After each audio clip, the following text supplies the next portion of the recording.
Evakuointi tulossa. Käteen sattuu. Tuntuuko mitään muuta? Ei tunnu muuta. Kaikki on ihan kunnossa. 5-10 minuuttia. 10 minuuttia sain. I'm not very optimistic about achieving a ceasefire or the beginning of peace negotiations, at least this year. I mean, perhaps if we get something going by February, March, that would be good.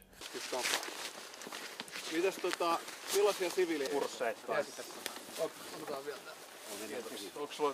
With hybrid warfare, the problem is that you can never stop it completely because it is so unpredictable. But you have to be able to set up defense systems and deterrents that you're prepared, and then that you can immediately repair any damage that has taken place. But I do think there's one more element there, and this is where I think Finnish sisu or calmness comes in, that, don't panic. These things happen in today's world. If you overreact, you kind of reveal your cards. You have to find the right way to react, deal with it, and then move on. Conversation just after you had been elected in November, the first thing you mentioned was icebreakers. And we're happy to announce that we're basically building 11 icebreakers together. I can explain to President Trump what Finland went through, or how I see the situation on the battlefield, or how do you deal with Putin. And then, if he accepts 1 out of 10 ideas, that's good.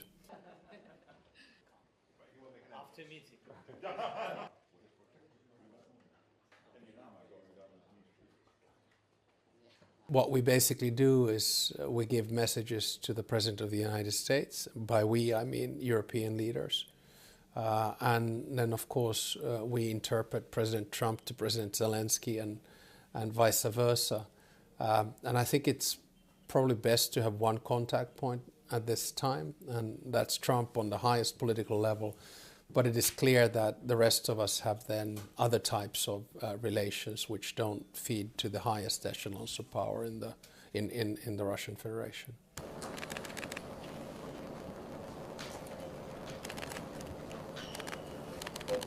I think that probably Marco Rubio realized that no point in taking President Trump into a situation whereby he doesn't get a deal or anything out of that meeting. That was probably the reason that it got cancelled. I think it was yet another example of a strategic mistake by the Russians.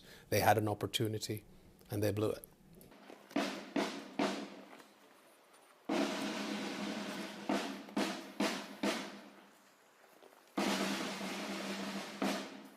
In peace mediation in general, you have to be quite patient, and you have to sort of live with the reality. So you can't have illusions about things that you would like to see happening. You can try to have an impact on them.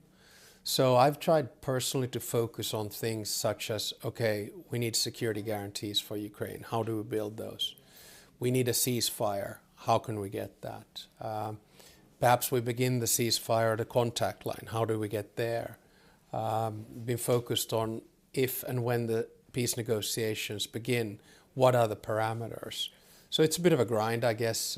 You need sisu in these types of negotiations as well.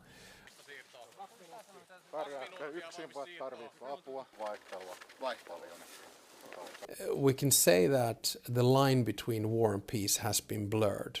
The things that were supposed to bring us together, trade, currency, interdependence, they can now be used as instruments of war as well. But if the question is, are we in a traditional kinetic, conventional warfare? No. But is there hybrid warfare? Yeah, definitely. Cyber attacks are a good example thereof, and it's just very important for us to keep our defenses up.